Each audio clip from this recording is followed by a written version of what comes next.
On November 7, 2001, less than 2 months after the 9/11 attacks, former President Bill Clinton addressed our new state of affairs with a high-profile speech at Georgetown University. In addressing the root causes of the conflict, he said the following, quote, "Those of us who came from various European lineages are not blameless.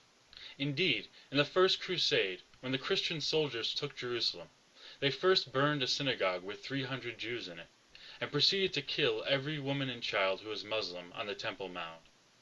The contemporaneous descriptions of the event describe soldiers walking on the Temple Mount, a holy place to Christians, with blood running up to their knees. I can tell you that story is still being told today in the Middle East, and we are still paying for it." Unquote. This statement, along with many others that point to past Western sins to excuse modern-day anti-Western atrocities, are conventional wisdom for the left. Similar thoughts have been repeated on college campuses, media outlets, workplaces, bars, throughout the public discourse. Yet to anyone with a solid grasp of history, this statement is absurd and non sequitur. Not because the event is described inaccurately, though the president should have realized that the up-to-our-knees-in-blood line was a common medieval exaggeration, but because the conclusions drawn are spurious. First, Clinton points out that Jews as well as Muslims were victims in the siege of Jerusalem. Indeed, European Jews were also victims. As religious fervor swept the continent, some restless Christians without the means to march to the Holy Land took out their aggression on local non-believers. The Western Latin Christian crusaders also fought with the Eastern Orthodox Christians, who lay between them and the Muslim Middle East, climaxing in the Crusader sack of Constantinople in 1204. Western Christians even committed atrocities against each other, as they fought over rights to newly conquered lands and jockeyed for influence back home. If we follow the left's warped logic, all of these groups would have legitimate grievances against the West for the Crusades, and all would have been justified in carrying out a 9/11-style attack in 2001. Yet it was only the Muslims who saw fit to carry out such an act, and I can't help but think that Clinton would have been less sympathetic if a group of Jews or Orthodox Christians had murdered 3,000 people on that day. Second, the chain of responsibility makes no sense. As we know, the United States of America did not exist during the Crusades. Columbus would not even land in the New World for another 300 years. And so Clinton references our European lineages as proof of our guilt. Yet 1/3 of American citizens are not of European descent. Of the 2/3 that did come from Europe, many are not Western Christians, and many more came from nations that did not take part in the Crusades or only participated peripherally. The United Kingdom, our founding colonial power, and the source of many of our laws, traditions, and early citizens, was one of these peripheral nations. Indeed, most crusaders were from France, which is why the Muslims at the time referred to all crusaders simply as Franks. And France sticks out as the only large European nation that never sent great numbers of immigrants to America. I hope this brief explanation has illustrated to you why I refer to the statements of Clinton as absurd. But my aim here is not merely to debunk the Crusades. My aim is to diminish the Western world's self-destructive obsession with the perceived sins of our past interactions with the Muslim world, whether it's the Crusades, the legacy of European colonialism, tensions over oil resources, or the existence of Israel. These flashpoints, while they are legitimate subjects for debate and reflection, have been taken out of context, scandalized, and fashioned into a weapon that threatens to destabilize Western society as a whole. The liberal establishment highlights selected Western sins and wraps a layer of current events around them to further their political goals. In this series, I will highlight what I believe are the far more horrific episodes in Islamic history that are neglected, marginalized, or simply ignored by the media and academic establishment. I will explore the history of Islamic imperialism, Islamic colonialism, Islamic genocide, and Islamic crusades. And believe me, there is plenty of material to work with. For those who already see America and the West as positive forces in our world, I hope this will provide you ammunition for arguments with liberal friends. I hope it helps you continue the conversation when they try to blunt it by citing the wrongs of the Crusades or colonialism to excuse any and all Muslim actions in the present. My purpose here is to put the Crusades in context. As a brutal, religiously inspired conquest of land, yes, but just one among many, most of which were committed in the name of Muhammad rather than Jesus. For those on the left who bother to hear me out, I hope you treat my testimony about the victims of Islamic violence with the same seriousness that you treat the stories of Western exploitation that you are so quick to catalog. I believe in the course of this series you will come to understand, as I did, that your apologetics for Islam work directly against the values you claim to promote. That whatever sins the West has committed, the Islamic world has committed them more often and more severely. And that you who strive to tear the edifices of our own civilization down have been allowed to thrive in the West, while your counterparts in the Muslim world are executed, imprisoned, or intimidated into a deep silence. And so it is in this spirit that I ask you all to join me in an exploration of what I call the Islamic Crusades. I promise you at the very least that it won't be boring, and I suspect that all of us, myself included, will learn something in the process. Let's begin. Welcome to Islamic Crusades, Episode 1, The Occupation of Constantinople. In the intro to this series, I quoted Bill Clinton's 2001 address in which he cited the Crusades as a root cause for the 9/11 attacks, and specifically singled out the sack of Jerusalem in 1099 as an example of Western brutality that still poisons our relations with the Muslim world today. In this video, I will tell the story of the merciless siege, destruction, and exploitation of a great Christian city. The atrocities were at least as horrific as those in Jerusalem. Men, women, and children were massacred, the city was burned and looted, and ancient Christian churches were destroyed or converted into mosques. It not only marked the fall of a city, but the death of a culture, and the end of a 1,100-year-old empire. This terrible event occurred in 1453 AD, 354 years closer to our own time than the siege of Jerusalem. Yet it is not used by Christians to justify violence. It is not cited as motivation for Christian suicide bombers to kill civilians. In fact, you would be hard-pressed to find it mentioned anywhere in the public discourse. Here's the story. By the 4th century AD, the Roman Empire, in steep decline, was divided in two. A Western Latin-speaking half governed from Rome, and an Eastern Greek-speaking half ruled from its purpose-built capital city of Constantinople, completed in 330 AD. As the West went through its death throes, buckling under barbarian invasions over the next few centuries, the East managed to preserve itself and thrive, and would continue for another 1,000 years as the sole remaining repository of Roman civilization. The Emperor Constantine I, a convert, legalized Christianity in the empire, a revolutionary act which laid the very foundations of Christendom. For reasons of clarity, historians refer to this long-lived Christian incarnation of the Eastern Roman Empire as the Byzantine Empire. The capital, Constantinople, was built at the strategic meeting point of East and West, of Europe and Asia, of the Mediterranean and the Black Sea. Its heart was known as the Golden Horn, featuring an ideal natural harbor and a commanding overlook of the strategic Bosporus Straits. Great basilicas and churches were constructed, as well as a forum and a hippodrome that could hold 80,000 people. The pinnacle of the great city was the Hagia Sophia, or Church of Holy Wisdom. Completed in 537 AD by the Emperor Justinian, it stood as the largest cathedral in the world for nearly a millennium. Its central dome was 182 feet high and 102 feet in diameter, and it was filled with stunning mosaics, architectural wonders from across the empire, and holy relics, including a 50-foot-tall silver icon. Throughout the Middle Ages, Constantinople was the largest and richest city in Europe, dwarfing Rome, Paris, and London. It was the prime hub of a trading network that stretched across Eurasia. It preserved libraries full of invaluable ancient Greek and Latin manuscripts, when instability and disorder caused the mass destruction of this valuable knowledge elsewhere.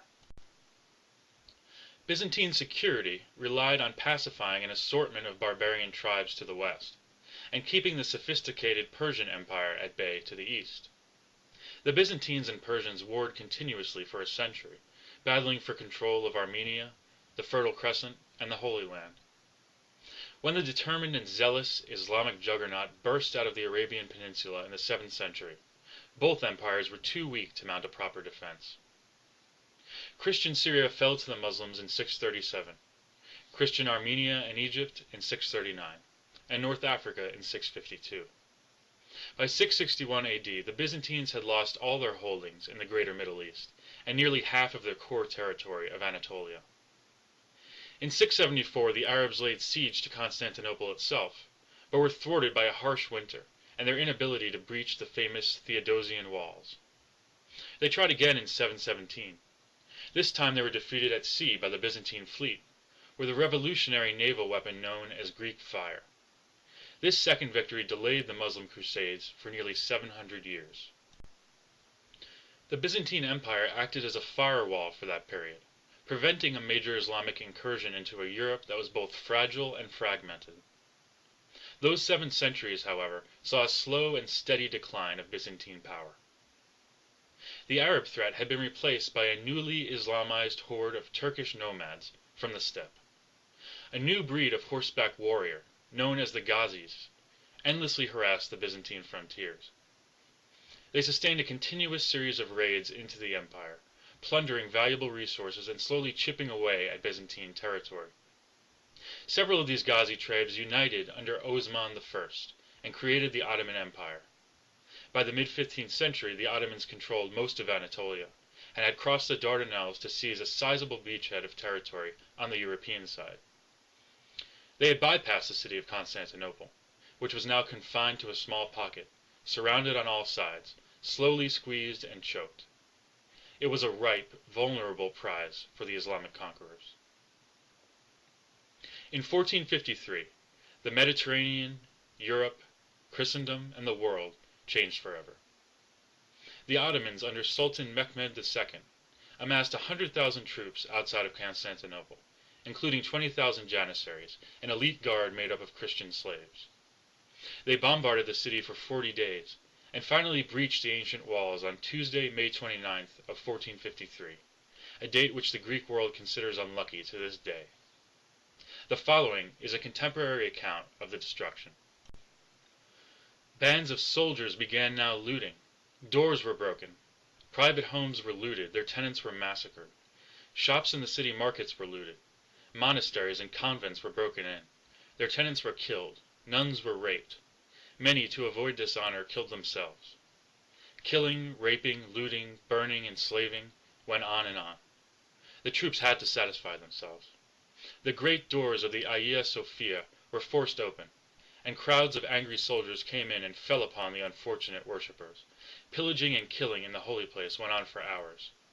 Similar was the fate of worshippers in most churches in the city. Everything that could be taken from the splendid buildings was taken by the new masters of the imperial capital. Icons were destroyed. Precious manuscripts were lost forever. Thousands of civilians were enslaved. Soldiers fought over young boys and young women. Death and enslavement did not distinguish among social classes. Nobles and peasants were treated with equal ruthlessness. The Turks built 4 minarets around the defiled Hagia Sophia, transforming it into a mosque. It served as the chief mosque of Constantinople, now known as Istanbul, for over 500 years. If you visit the site today, you will find the Christian features replaced by the mimbar, from which the Muslim imams preached, huge medallions honoring Islamic caliphs, works of art showing the Kaaba in Mecca, and Islamic footbaths used for cleaning before prayer. These are the same footbaths that Muslim pressure groups have successfully installed at airports, universities, and other institutions across the Western world today. A process of ethnic and religious cleansing, begun by the Arab Muslims in the 7th century, and continued by the Ottoman Turkish Muslims in the 15th century, was completed by the new modern state of Turkey in the 20th century.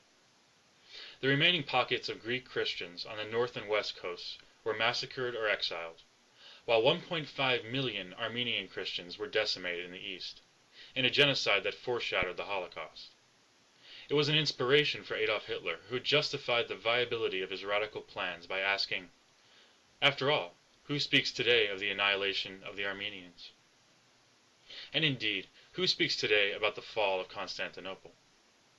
Turkey today is 99% Muslim. The native populations have been exterminated or expelled. There was no one to protest, no one to start an uprising, no one to appeal to the UN or EU to send troops and break the occupation.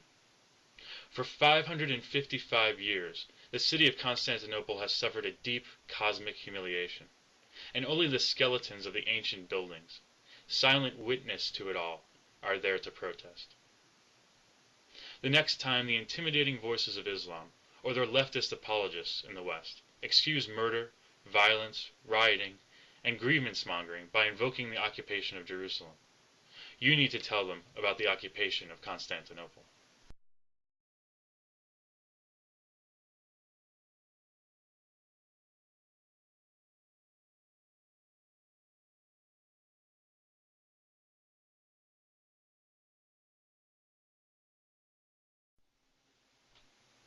Jerusalem has been called the most controversial piece of real estate on earth.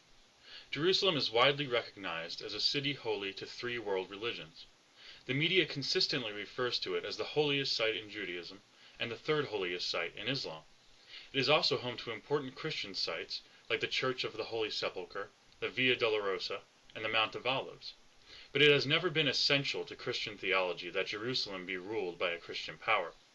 The primary justification for the Crusades was to reopen the holy sites to Christian pilgrims who had been barred by the Muslim occupation of the city, not to permanently conquer land. Furthermore, in the 21st century, Christians make up less than 2% of the Holy Land's population, a number that is steadily decreasing as they are driven out by their increasingly radical Muslim neighbors.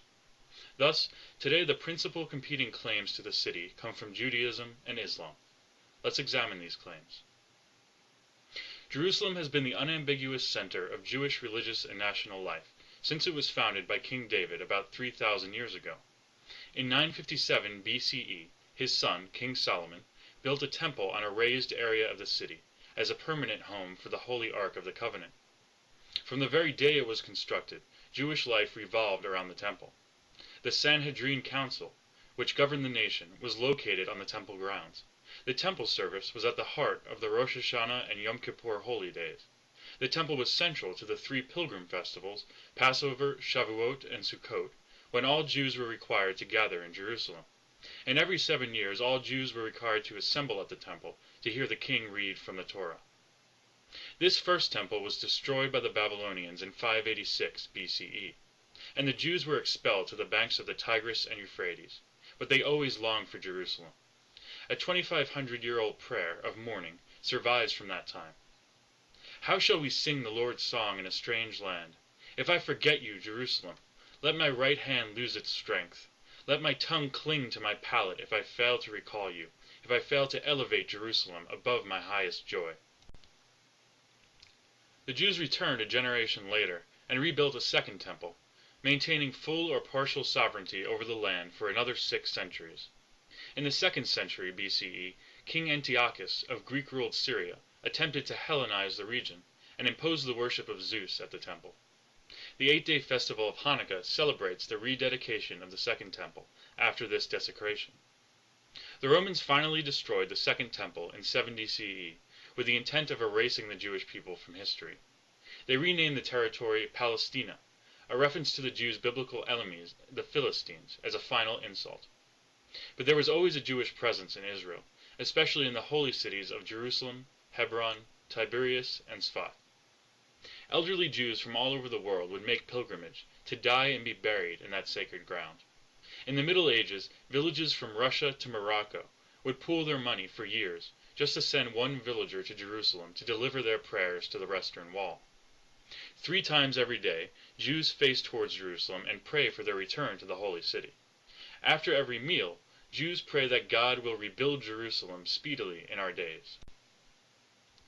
The words, "next year in Jerusalem," are recited by every Jew at the end of the Passover Seder and at the end of the Yom Kippur fast. At Jewish weddings, a glass is broken in commemoration of the destruction of the temple. Several religious fast days, including the 9th of Av, recall the destruction of the temple. Jerusalem appears in the Hebrew Bible 669 times. O Jerusalem, the built-up Jerusalem is like a city that is united together. Pray for the peace of Jerusalem. The builder of Jerusalem is God. The outcast of Israel he will gather in. Praise God, O Jerusalem. Laud your God, O Zion. Jerusalem also shows up in thousands of rabbinic writings. When one is praying in the land of Israel, he should direct his heart towards Jerusalem. If he is standing in Jerusalem, he should face towards the Holy Temple. All who pray in Jerusalem, it is as if he prayed before the throne of glory, because the gate of heaven is situated there. From the day Jerusalem was destroyed, God has no joy, until he rebuilds Jerusalem and returns Israel to it. In the words of its current mayor, Jerusalem represents the purest expression of all that Jews prayed for, dreamed of, cried for, and died for in the 2,000 years since the destruction of the Second Temple. And yet today, the central structures of Jerusalem are not Jewish. The skyline is dominated by the massive domes of 2 Islamic mosques. In founding a brand new monotheistic faith, Muhammad coveted the approval of the Jews and Christians for credibility reasons, especially the influential Jews of Medina. He made much noise about the conversion of local Jew, who took the name Abdullah ibn Salam, calling him a servant of God. In these early years, he had his followers pray towards Jerusalem, in emulation of the Jews, but when the Jews at large ridiculed his new faith, he rejected Jerusalem. And for the past 1400 years, Muslims have prayed toward Mecca. Consequently, Muslims in Jerusalem pray with their rear ends facing the Temple Mount. The traditional Hajj pilgrimage to Mecca duplicates the 3 annual Jewish pilgrimages to Jerusalem, the preparation for which Muhammad would have witnessed among Arabian Jews. Muhammad had personally conquered the entire Arabian Peninsula by the time of his death in 632. Only 6 years later, his successors seized Jerusalem, but the city was largely ignored by the Muslim conquerors for 60 years, until political expediency thrust it into the spotlight. During the reign of the Umayyad Caliph, Abd al-Malik, who ruled from Damascus, Syria, the people of what is today Iraq revolted against him, and subsequently conquered the Hijaz, including the cities of Mecca and Medina. As a result, Syrian Muslims could no longer visit those cities. In order to maintain religious relevance, he provided his subjects with a substitute destination, by transforming Jerusalem into a center of pilgrimage. Keep in mind Jerusalem is not mentioned once in the Quran, so this was to be a difficult task. He rested his justification on a vague Quranic passage, Surah 17, verse 1. Glory to him who caused his servant to travel by night from the sacred mosque to the farthest mosque, whose precincts we have blessed, in order to show him some of our signs. He is indeed the all-hearing, the all-seeing. The imaginative Islamic scholars of the time declared that the sacred mosque was in Mecca, and the farthest mosque was in Jerusalem. The story goes that Muhammad was conveyed there one night in a dream, on the back of al-Barak, a magical horse with the head of a woman, wings of an eagle, the tail of a peacock, and hooves reaching to the horizon. He tethered the horse to the western wall of the Temple Mount, and from there ascended to the 7th heaven with the angel Gabriel. The Umayyad Caliph completed the Dome of the Rock in 691, built around the rock from which Muhammad is said to have risen to heaven. It was a blunt and concrete way of asserting Islam's dominance over the site. 14 years later, in 705, the adjacent Al-Aqsa Mosque was completed. Al-Aqsa means the farthest. The Caliph had retroactively created the farthest mosque referred to in the Quranic verse, and the co-option was complete. And so far, it has been permanent, despite the fact that a Jewish power technically holds political control of the Temple Mount. Here's why this story is critical to the counter-jihad today.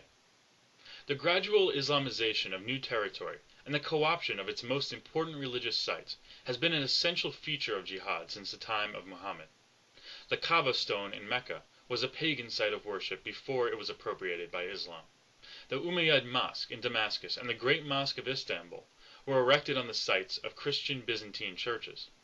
And as I have explained, 2 grand mosques were positioned deliberately to eradicate the holiest site in Judaism, a co-option that has retroactively lent credibility to the Islamic claim to Jerusalem. These buildings provide the strongest ammunition to Islamists and leftist revisionists who maintain Islam's singular right to Jerusalem. Today, no one remembers that Damascus and Istanbul were Christian. If not for the modern Zionist movement, the Jewish connection to Jerusalem may have been completely obscured as well. If Islam sees fit to abort the entire history of a 3,000-year-old city, do you think they'd have any compunction about eclipsing cities and civilizations that are relatively young? Several years ago, plans were made to build a mega mosque, possibly accommodating up to 70,000 worshippers, in time for the 2012 Olympics in London. The funding would have come from Tablighat Jamaat, a Muslim missionary sect with possible links to terrorism. If completed, it would be the largest mosque in Europe, and the largest house of worship in the UK. It would dwarf London's icons such as St. Paul's Cathedral and Westminster Abbey. Meanwhile, in Germany, the Religious Affairs Department of the Turkish government is funding a huge mosque project in Cologne. It would also hold thousands of worshippers and permanently alter the skyline of a great European city. It would rival the Cologne Cathedral, which was founded in the year 1248. When concerned Europeans gathered this September to protest this modification, they were brutally assaulted by throngs of so-called anti-fascist demonstrators, who were given cover and assistance by the city's own police department. In 100 years, will any Muslims concede that London was British? Perhaps there will be a tense standoff, as the city is divided between Islamic and secular blocs. Will Cologne be remembered as German? When mosques outnumber and outshine churches, the former Western character of the city will be consigned to the realm of memories. Will intellectuals in America argue over whether Paris belongs to the French? Might one be castigated as a neocon Frankist to support the construction of provocative ethnic French settlements in the suburbs of Paris, among established Muslim communities? These are the important questions that spring to mind when one contemplates the Muslim co-option of Jerusalem.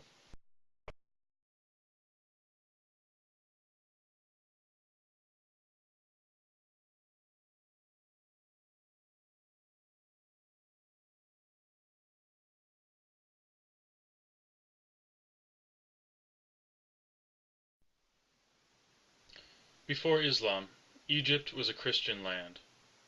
When the Arab Muslims invaded in 641 AD, they called the local people Copts, a derivation of the Greek word for Egypt, Aegyptos.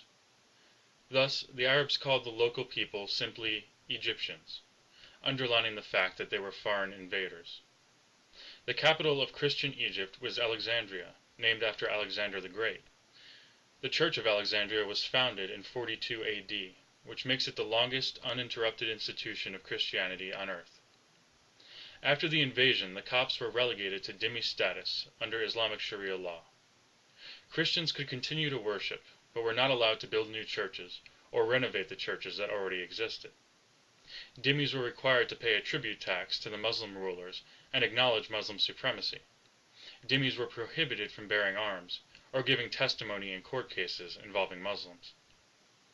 Obviously, these laws were designed to eliminate the indigenous religions, making it too humiliating and costly to maintain a different faith in a Muslim land. And in Egypt, they've had their desired effect. The former Coptic Christian majority now makes up only 10% of the population, under siege and decreasing every day.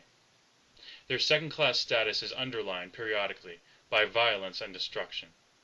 In October 2005, angry Muslim crowds gathered around St. George's Coptic Church in Alexandria. One man burst into the church shouting, "Allahu Akbar," and stabbed a nun and a male parishioner. Before Islam, Iran was Persia. Persia had existed as an empire and a fountain of civilization and culture for more than 1,000 years. On the eve of the Arab-Muslim invasion in 637 AD, the religion of Persia was Zoroastrianism. Zoroastrianism is a monotheistic faith that rose in Persia at about the same time that Judaism developed in the Levant, and it had a profound influence on the three Abrahamic religions, as well as the religions of the East. After Persia's fall to Islam, Zoroastrians were relegated to dhimmi status. Today they number less than 200,000 worldwide, the largest community being India, where refugees from Iran found some tolerance. In Iran itself, about 22,000 Zoroastrians remain, or less than 0.1% of the population. Before Islam, Iraq was called Assyria. Prior to the Arab-Muslim conquest, the majority of its inhabitants were Assyrian Christians. By the dawn of the 20th century, dhimmi laws, persecutions, and conversions had reduced their numbers to about 5% of the Iraqi population. On the eve of the US-led invasion in 2003, this had dropped to 1%. A lot of noise has been made about the plight of Iraqi refugees since 2003. What is less widely known is that Assyrian Christians make up 40% of the 1 million refugees that have left Iraq, despite making up less than 1% of the population. These refugees represent 2/3 of the pre-war Christian population. The removal of the tyrant Saddam Hussein allowed the Sunni and Shia Muslims to revert to the customary persecution of their Christian neighbors. Frivolous events such as the Danish Muhammad cartoons have had very real repercussions for Iraq's dwindling Christian community in the form of bombings and murders. 7 churches were bombed in January 2006 in retaliation for the dreaded cartoons of blasphemy. Since the start of the war, at least 46 churches and monasteries have been bombed. These are 3 brief examples, but this story has been repeated wherever Islam has asserted itself. When Islam comes to a new nation, its purpose is not to adapt to the fabric of the host society, or to become just one religion among many equals. Its goal is to become the dominant religion. The Muslim belief is that once a territory has been under Muslim rule, it can never be relinquished again. And so, former Muslim colonies such as Spain, Israel, and the Balkans are high on the list for reconquest. But make no mistake, any territory is fair game. The territories where Islamic law is in force are known as Dar al-Islam, the domain of Islam. Territories ruled by infidel law are known as Dar al-Harb, the domain of war. This means that any non-Muslim territory, whether it be ruled by humanists, atheists, Christians, Jews, Hindus, Buddhists, etc., is fair game for conquest. In 2003, UK-based Sheikh Yusuf al-Quadrari said, quote, "It has been determined by Islamic law that the blood and property of people of Dar al-Harb is not protected." Unquote. These are the unvarnished, politically incorrect truths about the way in which Islam views the rest of the world. The 3 vanquished societies I have highlighted are tangible evidence that this creed is translated into action when conditions are favorable for conquest. Please keep this in mind as you make decisions that will determine the future path of your own societies.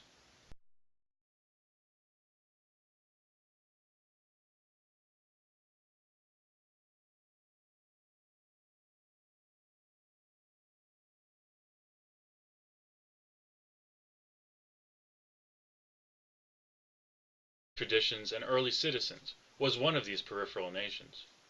Indeed, most crusaders were from France, which is why the Muslims at the time referred to all crusaders simply as Franks. And France sticks out as the only large European nation that never sent great numbers of immigrants to America. I hope this brief explanation has illustrated to you why I refer to the statements of Clinton as absurd. But my aim here is not merely to debunk the Crusades. My aim is to diminish the Western world's self-destructive obsession with the perceived sins of our past interactions with the Muslim world, whether it's the Crusades, the legacy of European colonialism, tensions over oil resources, or the existence of Israel. These flashpoints, while they are legitimate subjects for debate and reflection, have been taken out of context, scandalized, and fashioned into a weapon that threatens to destabilize Western society as legitimate grievances against the West for the Crusades. And all would have been justified in carrying out a 9/11 style attack in 2001. Yet it was only the Muslims who saw fit to carry out such an act. And I can't help but think that Clinton would have been less sympathetic if a group of Jews or Orthodox Christians had murdered 3,000 people on that day. Second, the chain of responsibility makes no sense. As we know, the United States of America did not exist during the Crusades. Columbus would not even land in the New World for another 300 years. And so Clinton references our European lineages as proof of our guilt. Yet 1/3 of American citizens are not of European descent. Of the 2/3 that did come from Europe, many are not Western Christians, and many more came from nations that did not take part in the Crusades or only participated peripherally. The United Kingdom, our founding colonial power, and the source of many of our laws,